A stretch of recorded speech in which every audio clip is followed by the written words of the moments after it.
Welcome to Dementia-Friendly Prince George's County, Maryland Northern Sector webinar series for caregivers. Today's topic is Activities for People Living with Dementia, Caretaker Edition, sponsored by Prince George's County Government and the Department of Family Services.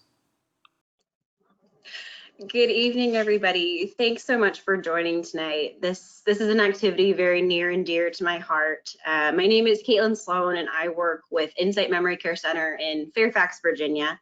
And we are a nonprofit adult day and resource center. So we work with caregivers and families, along with persons with dementia, who are facing this diagnosis head on. And we really work in a supportive fashion. We work to educate families, and we actively care for people in our center. And my role with the organization is working with new families and acclimating them to the proper programs that we have, whether it be a support group, whether it be some of the activity programs. It's my job to really match up their needs with the resources that we can provide. And I have worked in activities for 6 years, and I was previously, before this role with Insight, I was the director of recreation for the organization, and I ran programs for all levels of people in dementia, from just recently diagnosed to total care and needing a great amount of support. So I'm really so thankful to be here today, and really hoping that this is really helpful for everyone and really talks on an issue that I think is very important in regards to families and everyone going through this diagnosis. So I'm going to get started. I'm going to go ahead and share my screen with you all so you can see what we're going to be talking about today.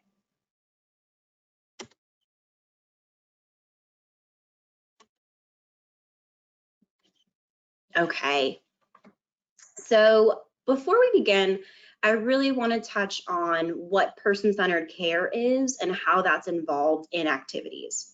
And so as we begin, I want to talk about what has constantly been referred to in person-centered psychology and in person-centered care in terms of understanding who the individual is.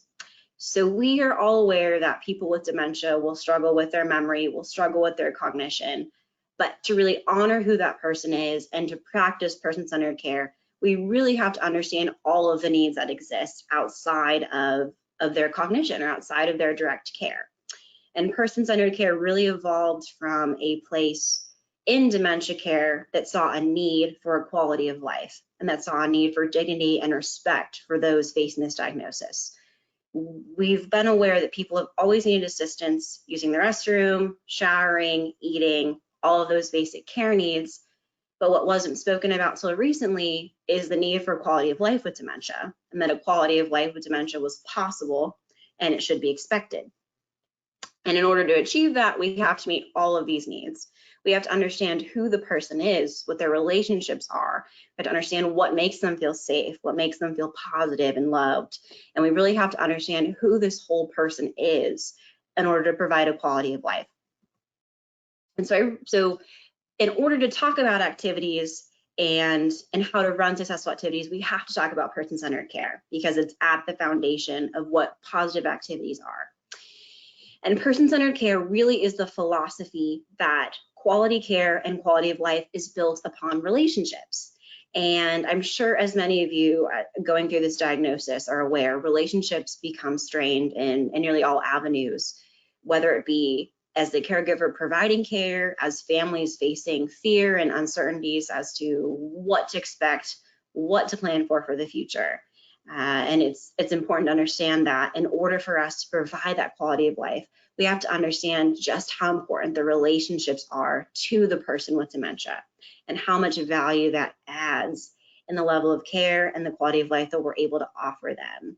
And I really want to stress that no matter how well you feel you're doing or how many mistakes you feel you're making or how much you don't know, that just the fact that you are in this experience with your loved one, that you are actively seeking out education, you're actively trying to be there for them is what is the biggest step of all. So kudos to you all.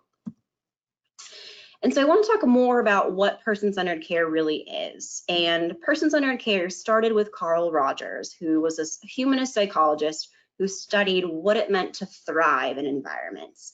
As we talked about before, it's been commonly known that people with dementia have care needs, but what are their quality of life needs? how are we able to help them thrive? And from Carl Rogers' research, what we've been able to determine is that there's kind of three main factors and three main elements to providing this sense of growth and the ability to thrive in an environment. And it's the ability for them to feel genuine, for them to express themselves and to express themselves in a way that is honest, where they can be vulnerable with us, where they can share just how scared they are. They can share just how frustrated they are if they can't find the right words for things. And that they're able to share those things with us. And they, again, going back to those relationships, they have those relationships in their lives where they can and they do feel comfortable confiding that. Because this is a very lonely battle people are facing with dementia. It is a very isolated, very, very personal and intimate experience with losing who we feel they're supposed to be and who they feel they're supposed to be too. So having that genuine relationship and having that vulnerability is so important, as Carl Rogers stresses here. Acceptance is a second element. In the environment they're in, do they feel that they are accepted as they are, not as they were, not Joe before he received a diagnosis, not Joe as an attorney, but Joe who is in the middle stages of dementia, Joe who is struggling to find words to name his children, Joe who is struggling to pair his pants with his tie. Is he accepted as he is? And are we reassuring them that we know they're doing the best they can and that is in fact enough? And the last is empathy, feeling that they know we are listening and we are attempting to understand their experience. And the caregiver experience with dementia is very different from the person's experience with dementia, and really working to understand that and understand that we will never know what they're going through. We will never truly know or understand how they're feeling. They can try and communicate that. They can try and share that with us, but that we're having two separate experiences with this diagnosis, and really working to understand what exactly they are feeling and what those fears are, or what those concerns are too. And so these are really three elements that are important to develop and set in the environment for somebody with dementia to thrive. And we'll move to personhood. Another researcher involved in humanist psychology and really kind of the founder of person-centered care is Thomas Kitwood. And Thomas Kitwood has one of my favorite lines maybe of all time here. And he shares, my face is blocking the screen. He shares that person-centered care is founded on the ethic that all human beings are of absolute value and worthy of respect, no matter their disability, and on a conviction that people with dementia can live fulfilling lives. I don't know that I've ever met anyone that will ever say they are so thankful for their dementia diagnosis, but I do know that reinstilling this belief that quality of life is possible and quality of life is to be expected is the standard that we as an organization are trying to set in dementia care, and that we genuinely believe is possible. And it started with Thomas Kitwood, and that this idea that everybody, regardless of their cognition, regardless of their abilities, is worthy of the same respect and value is really pertinent in providing quality of life. Because again, we're not just understanding their care needs, we're trying to understand who they are as a person and what they need as a whole person right now. Not just what they need physically, but what they need as an entire being. All right. And I want to share that really, in addition to providing this fulfilling life, that the goal of dementia care and quality dementia care is to provide personhood. It's not to provide direct care. It's to reinstill that this person is just that. They are a person. They are a whole person. They are not just somebody who has needs. They are not just somebody who is declining or with limited speech. They are an entire person who still has a tremendous amount of value. And it really goes back to understanding their perspective as well, and understanding that they may be feeling that they no longer have value, and how are we able to help them and help them through that, help them feel that they still are able to offer something, that them as a unique individual is offering something and it does have value.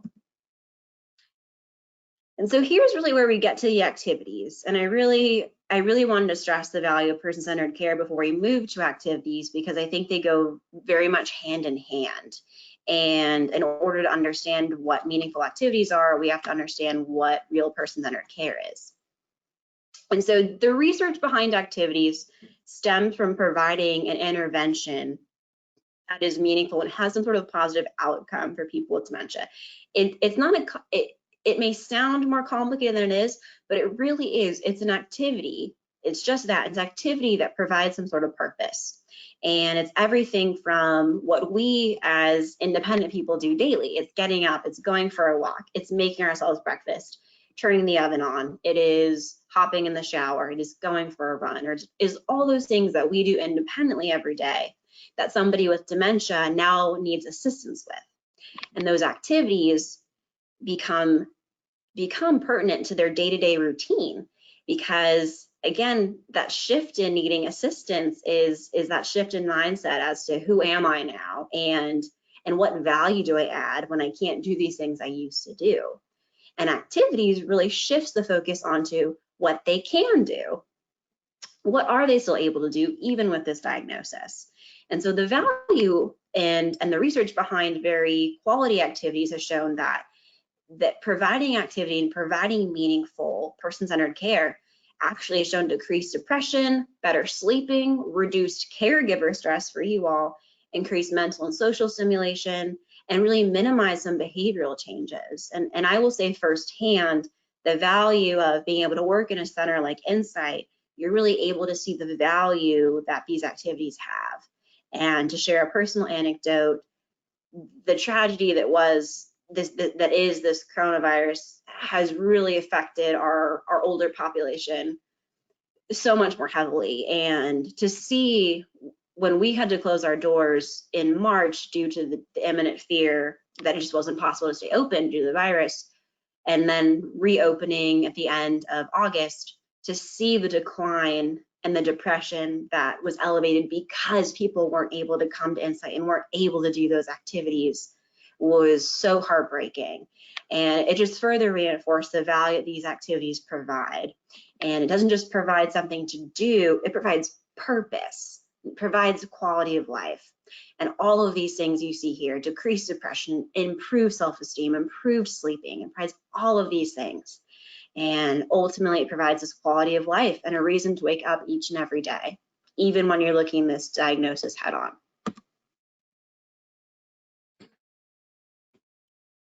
All right, so I love to include some frequently asked questions in here. Although I genuinely believe and know to be true that no experience is ever the same when somebody is diagnosed with dementia. However, there are some overlapping themes, and this is one of them. So this is just an example of something that I've heard recently from a caregiver. My loved one does not want to do anything anymore. All day, all they want to do is sit on the couch and watch TV. I don't have the time to be the cruise director around here, and I'm struggling on how to get them motivated to do things. This is what I call kind of one end of the spectrum, because there is another. And in the participants that I've worked with and in families that I've worked with, so much of this withdrawal and this what appears to be lack of motivation is oftentimes so much just this fear of inability and this fear that they are not able to do what they used to do. And this fear of retribution from people around them, fear of retribution from us, that are we going to notice? Are we going to see that they can no longer read this long word, or that they can no longer, remember the date, or, remember the rules of this board game? There's just so much fear of retribution, or so much fear of not rising to the occasion of the person they used to be. And that is oftentimes what I see a lot in this lack of motivation to do anything at all. And of course, really stems from high depression rates in this demographic too. And so I really just want to let everyone know who may be experiencing something like this, that this is so common and that this is so normal, unfortunately, because like I was saying, there's just such great fear of failing and such great fear that they're not able to do what they can. And so what we're able to do is is bring in resources like Insight or like home health, or anybody that's you as a caregiver, anyone that's willing to spend time with them and reinforce this idea that they still are able, that they still bring so much to the table, and that there is so much that they can do. It just may look a lot different than they once imagined. And the biggest thing, we'll touch on this in a little bit, is consistency.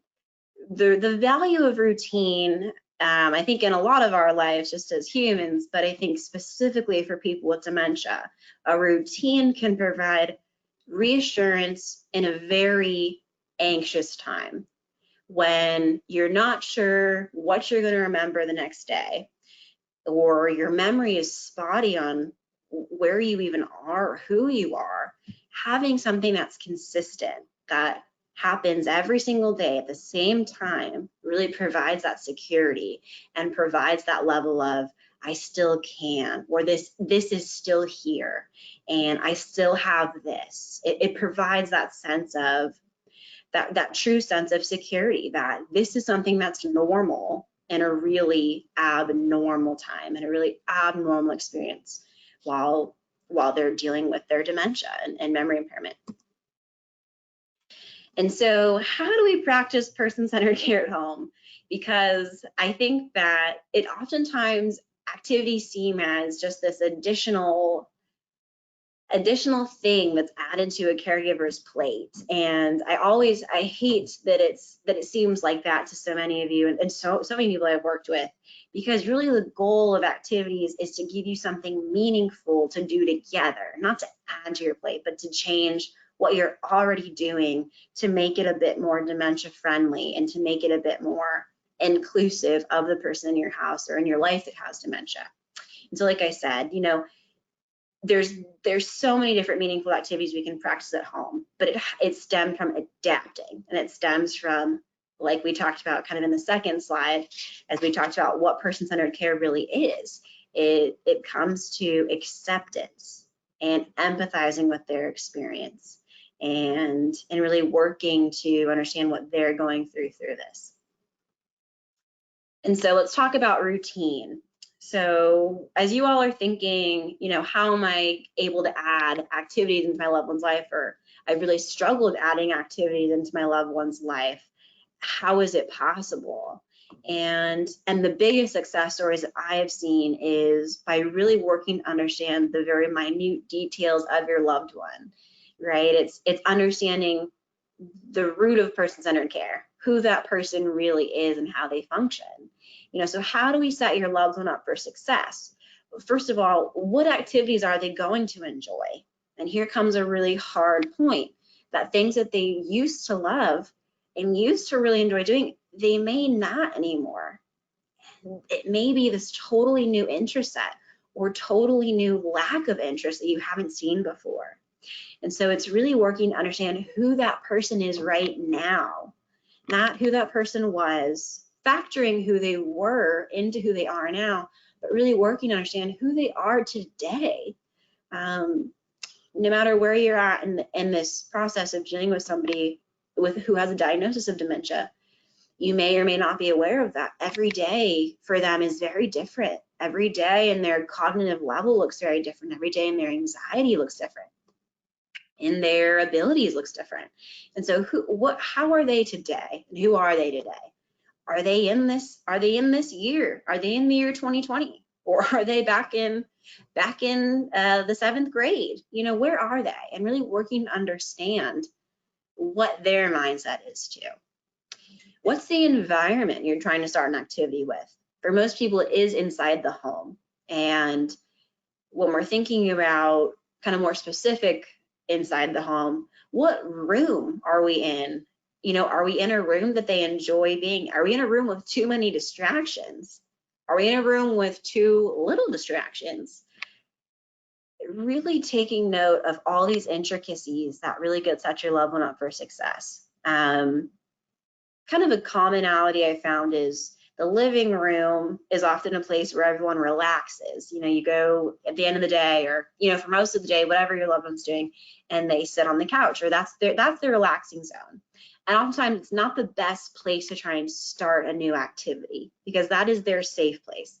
That is where they go to be, to recoup, to recharge. And that may not be the best place to try and do something together.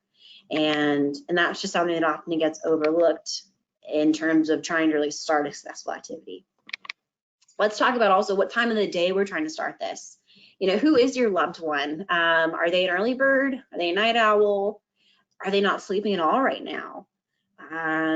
Really working to understand what time of day is the best for them, and not trying to, and again, trying to set them up for success and not failure. So if you notice the confusion and kind of the anxiety really heightens in the afternoon, let's not try and do our first activity at 3 o'clock. Let's try something at a time that works for both of us, that we know they're functioning, or we know that they're typically more active. Let's try there first. And then we'll touch on kind of towards the end about how to handle any really challenging behaviors, and how to use activities as a way to help mitigate those, because they really can help mitigate those when done right. But really setting up the time of the day so that your loved one is going to be engaged and is going to want to participate. What happens directly before and directly after this activity? Again, kind of going back to routine, can we really prime them so that it is able to provide this security? To give an example would be, in the mornings, we have a family who they always eat breakfast about the same time. And then as soon as they put their dish in the sink, it's time to go for a walk. Every single day, weather permitting, it is put the dish in the sink, straight out the door. So can we set that up for your loved one too? Whether it's, is it playing cards? Is it folding laundry? Is it matching the laundry? Can we have a prime or something that happens directly before and directly after to really reinforce that routine too? So that it really does become a security blanket. Because our sense of time is so drastically different than theirs. We're able to know what it means to be 3 o'clock. We're able to conceptualize what that means, but people with dementia aren't always. So for you to say, Dad, at 3 o'clock, we're going to go for a walk, that doesn't mean much.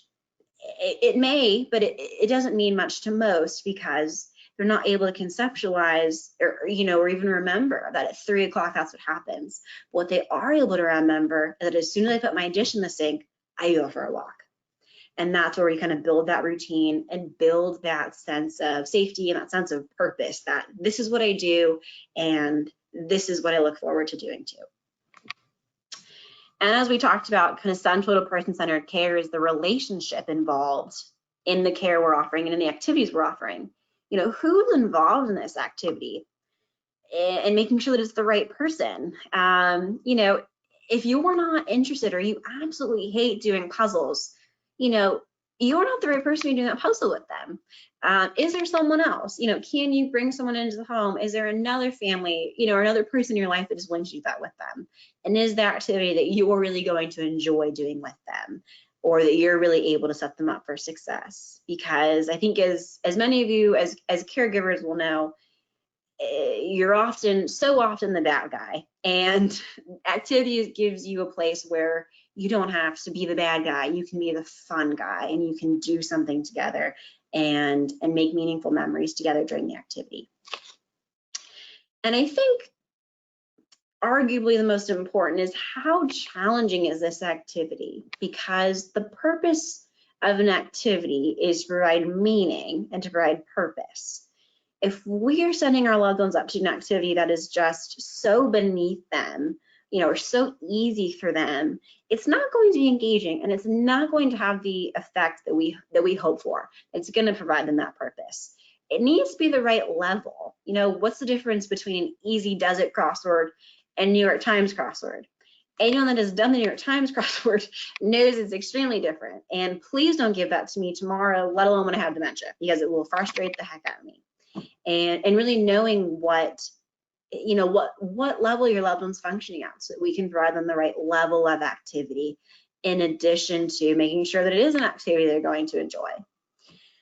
And so really the sum of this is really evaluating the intricacies of your loved one and really taking note of the small ways that you can make an activity more successful. And that really is the environment. What room in the house are you doing it? What time of the day are you doing it? Can we do something immediately before and after that sandwiches that activity so they really look forward to it? Who's running it? Who's doing it with them? And then, what really is the difficulty there so that it is going to be engaging for them. And so there's different types of activities. So at Insight, we really break them into physical, social, cognitive, spiritual, physical. And I kind of gave examples of all of those here and examples of some that have really been successful with our loved ones. And so exercise, I think, is what most people think of when we think of physical activities. But can be really hard with dementia when we're losing our balance, losing our sight, when we're losing hearing, all of that. And so it's kind of modifying what we used to do. There are so many programs out there on YouTube. There's so many programs out there and just so many resources for different activities like chair exercise. Maybe they can't do, or it's not possible to do a lap around the block like they used to love, but they may be able to do something in a chair or follow and do it with you and follow someone on the TV, and really modify it so that it is something. If exercise is something they enjoy and something that we can make positive, there's ways to modify it. We do a ton of dancing at Insight, an absolute ton. And there's so much research behind dancing as an intervention for people with dementia. Not only is it a great physical activity, but it's a great spiritual one too, and a great activity to boost self-esteem and really engage people and being present and not so focused on this reality that is their dementia or the anxiety associated with that. Gardening is another great option. We have so many gardeners there too that really, really get so much fulfillment out of seeing something blossom and tending to their garden. And again, let's talk about modifying the activity. So realistically, somebody with dementia is not going to be able to care for their own vegetable garden at some point, but can they help break and sow? Yes, they can. Can it be a daily activity that you guys go check on someone else's garden, or that you prune leaves, daily? We'll touch on this in a bit, but the outcome of the activity is not what matters. It is the activity itself and the process that matters. Does the garden have to live? No. It doesn't have to be a beautiful outcome. It just has to be a beautiful process. Cooking is something most all of us are doing, and how do we involve our loved ones in that? Again, talking about modifications and what is really realistic and at the proper cognitive level. How can we engage them in helping us and feel that sense of fulfillment? They are able to offer something, or if they do have something to do, is have them have small parts, a part of that larger process. So can they help you identify, can they grab things from the fridge for you? Can you include them in that process? Can you include them in the planning process? What do we want to eat this week? What are the ingredients we need to make this? How many carrots do we have in the fridge right now? Kind of just those small elements of it that really do add up in terms of having purpose and fulfillment. Because for you or I, that may just be very tedious, but that may be a big task for somebody with cognitive impairment. And that may really provide them a sense of, I am able to help. I am able to do even just this small thing. Can they help you wash the vegetables? Is there some really easy prep work there? Maybe you've already washed them. Doesn't matter if they do it again, if that gives them a sense of fulfillment and a sense of helping. It doesn't. Sorting is such a wonderful activity for those really anxious busybodies too. Can sort anything, whether it be laundry, whether it be vegetables, whether it be, can you divide the fridge between vegetables and fruits? Can you color code this recipe for me? Or, can you pair all these onions together? Whatever it is, sorting is a cognitive task, and it's a meaningful one too to help. They're not able to maybe help you follow the recipe. Can they help read elements of it? Or can they help, identify which ingredients you don't have that you will need? There's small ways that your loved ones can be a huge part of this larger activity. Music, my absolute favorite activity. There is so much research, which some of you all may be familiar on in terms of music and dementia. The real gist of it is, and to not try and be too scientific here, is that music affects so many different parts of the brain that it is able to activate areas of the brain, and even people with very severe cognitive impairment. And even people at the end of their lives are still able to engage and resonate with music. And I can say from firsthand the power that familiar music has for people going through this process is nothing short of astounding. And one of the easiest things that we can all do at home, because music and listening to music doesn't just have to be its own activity. It really can be a part of all of our activities of daily living. And again, knowing your loved one, knowing, is music beneficial for them, and what kind of music. It's not just music, because music can just be noise and distraction if it's not meaningful music, right? Like going back to person-centered care, what music is meaningful to them, and how to include that in their day-to-day lives. And I'll give you all an example that we quite often use at the center for participants that experience a great deal of anxiety. Showering is often a really challenging activity for this demographic. There's a lot of reasons behind it. So much of it stemming from dignity, that this is a really intimate task and that they should be able to do it by themselves. But for various reasons, they do need assistance. And so it's often a really challenging activity. And in order to make it, positive and possible even, we include music in so much of that. And can we have a stereo, in the bathroom while they shower to really make it more positive or make it fun? Can we sing along to it? How can we use that to our advantage? How can we use music in all of our activities? On your walk, is it music? In the morning, do we listen to some music while we eat breakfast? Is music what cues us to do something? At the center, everybody comes in, eat our breakfast, and then When the Saints Go Marching In comes on, and everybody's up, because when they hear that When the Saints Come Marching In, they know that's time when really class starts, when they go off to their respective activities. Music is a great cue. And I really encourage all of you to explore different ways you can incorporate it in your lives. And it really has a tremendous impact. We are lucky to have iPods for all of our participants, but at home it's as easy as a stereo or on the TV or even on your computer. How can you bring more music into the home and use it to really benefit your loved one? Art. So art is probably the most polarizing activity at Insight. I think 90% of people say, I'm just not artistic. I just, I don't have any interest. And we always remind them, it's not about the end result, it's about the process. And are you enjoying doing this piece? Are you enjoying talking or being a part of this art group? And it's always yes. And again, stressing to your loved one that we're not here to sell this. We are not here to make commission off this piece, but we're here to enjoy it. And it's really become popular amongst all of us, but specifically for people with dementia, is different coloring books and adult coloring books as a way for, very busybodies or detail-oriented people to have a meaningful activity to do by themselves that can be really calming. So I really recommend those and trying those for those that are able to follow details and that are really interested in kind of detail-oriented activities and staying very busy.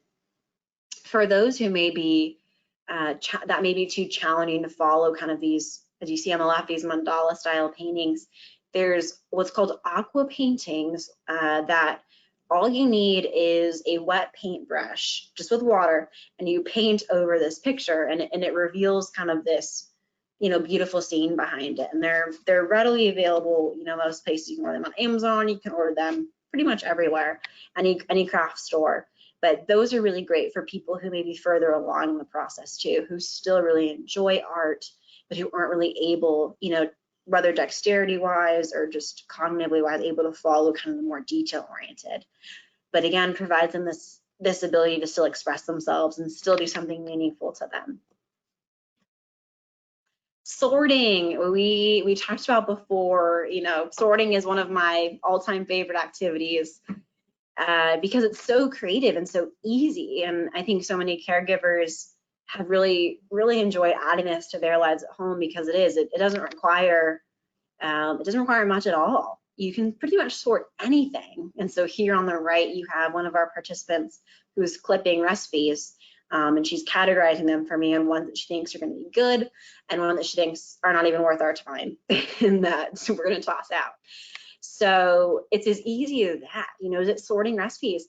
Is it sorting articles? Is it sorting pictures? Is it sorting, who knows what? We use a lot of Scrabble letters at Insight too. Can we find all of the A's and put them together? Can all the vowels and put them together? Even if they can't do word games like Scrabble or crosswords, can they help you sort those letters too?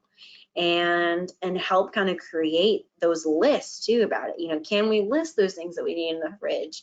Can we sort the vegetables with dinner? And really use that cognitive element along with this physical element of being a part or cutting out recipes and really engaging their mind and their whole self too. The real value from sorting comes from kind of our brain's desire to put things into categories. It's really comforting to us as humans, just having things in, black and white. And that value for people who are often experiencing a lot of anxiety with this disease, it's just a huge side effect of dementia is increased anxiety. And specifically for those anxieties, sorting can be really helpful because it helps kind of feed our brain this idea that I have this figured out. I can sort them into categories.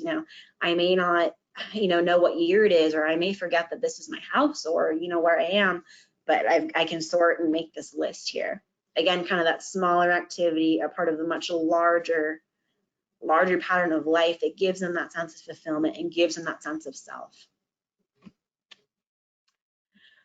Okay, so let's talk about the purpose behind activities. We talked about before how the end result does not matter. It is the process. And the goal of all activities is to provide a sense of fulfillment in the face of this continuous loss and facing a disease that only progressively gets worse. And how are we able to instill that sense of fulfillment and instill that sense of self during that process? And it really comes from providing small, intricate activities, a part of day-to-day life that are able to give them that sense of autonomy and give them that sense of independence. And for the caregiver, who's looking at this as, oh my gosh, I've got to now get creative and start thinking of how they can help me in the kitchen. And, the real value of this for you doesn't come in your ability to plan and create these, but it's the value you will have by having these meaningful moments with your loved one that aren't just based on, making sure they're fed or making sure that they're not falling, but real memories based on conversation or interest, when it can feel awkward communicating or connecting with somebody with this disease. It can be incredibly awkward when this person who you knew is no longer that person and you don't know how to connect with them anymore. And so these small activities really give you that reason and give you that purpose behind that connection and kind of facilitates that. I used to love to say when I was the director of Recreation at Insight that I spent so much time creating these wonderful activities, making sure all the supplies were there, making sure the staff knew, exactly how to run it, that it wasn't my goal that these activities were the star of the show. It was my goal of the connection, and the relationship that were formed while they were happening was the real goal. It's very counterintuitive because you put all this effort into planning these things and then you're saying that it doesn't really matter, but what matters is what comes out of it and this sense of fulfillment. Doesn't matter what the activity looks like, doesn't matter what it ends up looking like, it matters how they feel during it and the connection that you're able to achieve with them while you're doing it. And most important, that is so much easier said than done. I didn't stress that at the beginning. I really want to stress how much easier it is for me as a professional working to care and plan activities for someone than it is for a family member. We are much better professional caregivers than we are family caregivers. I will tell you that from personal experience. And because so much of it comes from within yourself, being able to accept where they are cognitively, physically, socially, being able to accept them for who they are with their limitations. And it's been my experience that those caregivers that were able to do that and work towards doing that were really able to make more quality memories with their loved ones, because it wasn't putting this pressure on their loved ones to be able to read this whole paragraph or to be able to share a specific memory from their past, but what can they do now? What are they able to do now? And how do we add more of that to their life? And I can't stress enough, if you don't get anything else out of this presentation, please get this. The purpose of an activity is to enjoy the process. The end result is completely arbitrary. If you all had any idea how much ugly art we had at Insight, it's astounding. It doesn't matter what it looks like. It just matters that they enjoyed doing it. And it matters that they got the sense of fulfillment out of it. And I want to add that oftentimes people will forget these activities and caregivers get discouraged. I put all this effort in, or, I made this effort to take them to the park and, go on this little road trip to visit our family, and they can't remember any of it. And, what's the point? And I always go back to a quote by Maya Angelou that people will often forget what you said, will forget what you did, but they will never forget how you made them feel. And again, if we're going back to activities, we're trying to make people feel accomplished and whole and accepted as they are. And if we're able to do that, that's the important part, not the end result. So we'll go back to another frequently asked question. I told you we had kind of this one end of, I have a really unmotivated loved one who just isn't interested in getting off the couch, only wants to sit and watch TV all day. And then we've got this busy bee and busybody on the other end. And so this is a really common question. My loved one never stops moving. They constantly need stimulation, constantly following me around the house. I just cannot keep up with them all the time and all the attention they need. What do you recommend? And so, like we mentioned with the, what do we call them? I call this person the busy bee, but we'll call this one the unmotivated lounger. Understanding why that's happening. So often with unmotivated lounging, or, whatever that behavior looks like, it's withdrawal, because there's this fear of retribution. There's this fear of not being able to do these things, and being scared of failing, and knowing that they should be able to do it, and that they know that they can't, so why even bother? And so to really understand the root of this issue and how we can help is understanding why they never stop moving. Why is it? And kind of an overlapping theme that we see all the time is just anxiety. People never stop moving because they can't focus, or their short-term memory is so short, they can't remember the task they're trying to do. And so they can't remember it, so they just give up and move on to the next thing. And then they try something else, and then they can't remember what that was or how to finish it, so they just move on to the next thing. And so for these types of people, for everyone with dementia, but for these types of people specifically, I really emphasize breaking things down into small steps and really break them into feasible bits and pieces. What's, again, very, very seamless to us. We're gonna wake up, we're gonna make breakfast, we're gonna go for a car ride, go to the grocery store, and we're gonna come back. That's our morning. When they ask, what are we doing today? And that's your answer. It really should be in the moment. All right, we're gonna head to the breakfast table. I'm gonna go to the cupboard, we're gonna get your blue bowl. All right, I'm gonna grab to the pantry, we're gonna grab your cereal. John, can you go grab the spoon in the third drawer on the left? It's broken down into much smaller pieces. And rather than these large components, that we're expecting them to understand, when it's just not possible, are there ways we can break tasks up into smaller bits and pieces that are more manageable, and more manageable for those with really short-term memory loss, and manageable for those that are very anxious and constantly having to move from next activity to next activity. So I want to go back before we talk about this quote here. I want to go back to the different types of, manifestations of dementia. I talked about one end of not being motivated to do anything at all, and then this other end, following their loved one around the house, constantly on the move, never settles down, never see them sitting, and know that everyone is, maybe even somewhere in the middle, but that the root of providing meaningful activities and the purpose of that is so we can help kind of mitigate those behaviors. We can help add and alleviate some of the confusion there with activities. So the purpose of providing the proper level of activities for somebody who's unmotivated is so that they feel that they can accomplish it and they're not so worried about, not being able to do it right. How can we give them something we know they're going to be successful at, as small as it may be? And then for the busy bee, how do we break things into smaller pieces so that they can digest them and can complete it? How do we do that? And then it's, again, understanding every individual on an individual basis so that we know how they operate and what they need. Because again, we're talking about two ends, and a lot of people fall in the middle too. And so this is really a quote that I have found so helpful in talking to caregivers about the value of activities. Because how we spend our days is, of course, how we spend our lives. And with person-centered care and the development of person-centered care, it's founded on the notion that we don't want our loved ones with dementia to spend their lives being fed, being dressed, and being showered. We want more for them. We want a higher quality of life. And activities does just that.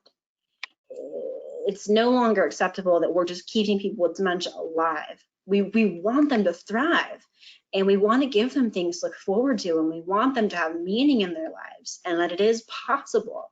It's just got to be done with tact and with concern and with true intricate understanding of who that individual is, and meeting them and accepting them as they are. And as a caregiver, it lies in accepting them as they are today, and then as they decline too, and really honoring who that person was by honoring who they are now. And that this person that you fell in love with, or this person that was your role model and your parent, they deserve this, that they deserve to be treated with the utmost dignity and have the highest quality of life possible. And that's only possible with having meaningful activities and purpose in their lives. So some key notes is, let's set our loved ones up for success. Let's make sure we're trying activities that are going to interest them. And I want to add this note here that so many activities will flop. I have had what I thought were surefire activities. Let's talk about one example. Ice cream making, I thought was going to be the biggest hit of all. It involved these plastic bags where they actually had to help, pat them down. And the whole time all I got was, this is so cold, and whose idea was this? And, it's leaking everywhere. We all have these ideas, and we're all going to try to set them up for success. And we're bound to fail. We're bound to have things that just don't work. So know that even as intricate or as hard as you're trying, that having a bad day or having an activity or trying something that just didn't work is normal, expected, and give yourself a break too, because this is really hard. And know that just trying to understand your loved one is enough. Really working to understand, kind of like we said, and accepting who they are cognitively, physically, socially. Who are they right now? And honoring who they were by honoring who they are now and who they are going to be. And really adapting with those levels too. Because your loved one may have been able to sort an entire basket of laundry and may have had fulfillment by doing that. 6 months from now, it may be a task just to, sort the socks, or, just to have them match the socks up. And then gradually from there, then maybe it's simply just having them, identify and help fold. It's just constantly evolving, and as adaptable as we are and as flexible as we are to mold with our loved ones' changes, the more success we'll have with the activities we're running with them. adapt. And again, I'm going to, with this little asterisk of, these are all things that we're trying to do. We are human. We are not perfect by any means. And giving yourself a break that you can only be so stretchy sometimes. And that this is a guide and so much easier said than done. But that adapting and being malleable to your loved one's changes, your loved one's moods is really hard. But it is really important to try to do so that you can set them up for success and can give them that fulfillment in what they're doing and how they're spending their time. And what else does activities do? They give us meaningful memories.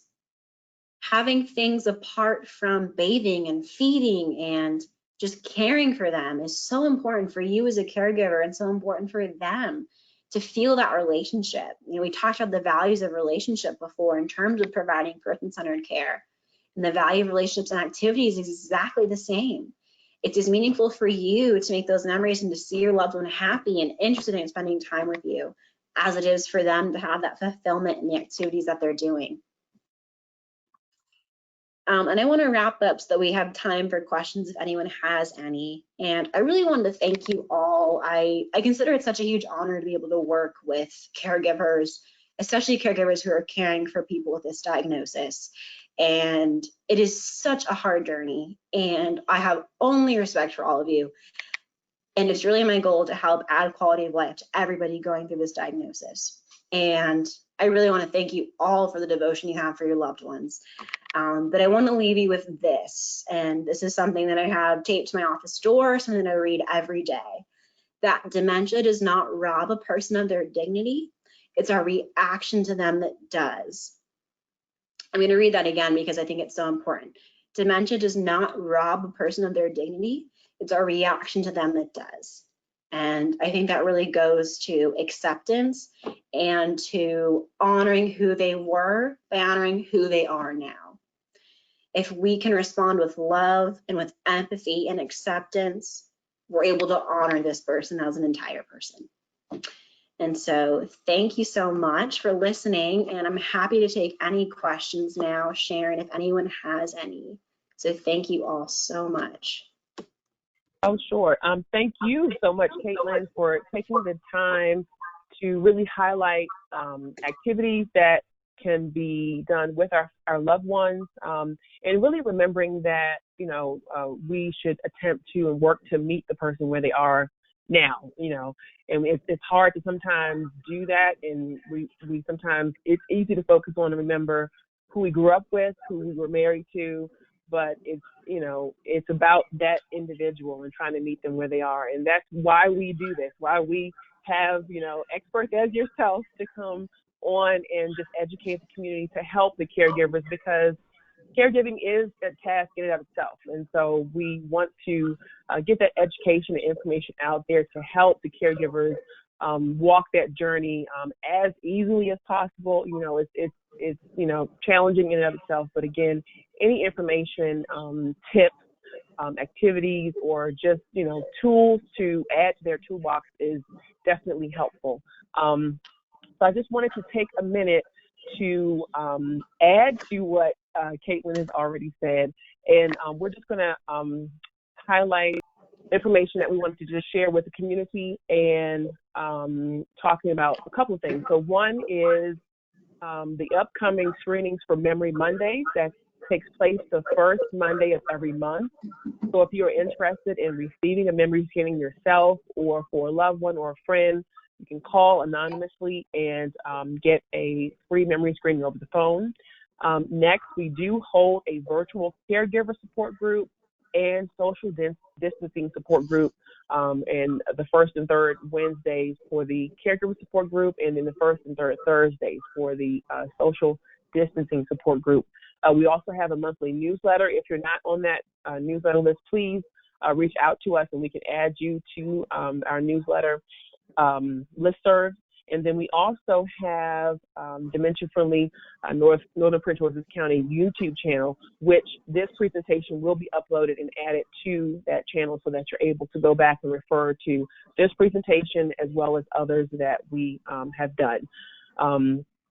And also, if you want to have the refer back to the slides that we have of the presentation for this evening, then the link is provided to you along with in this presentation. I'm sorry about that.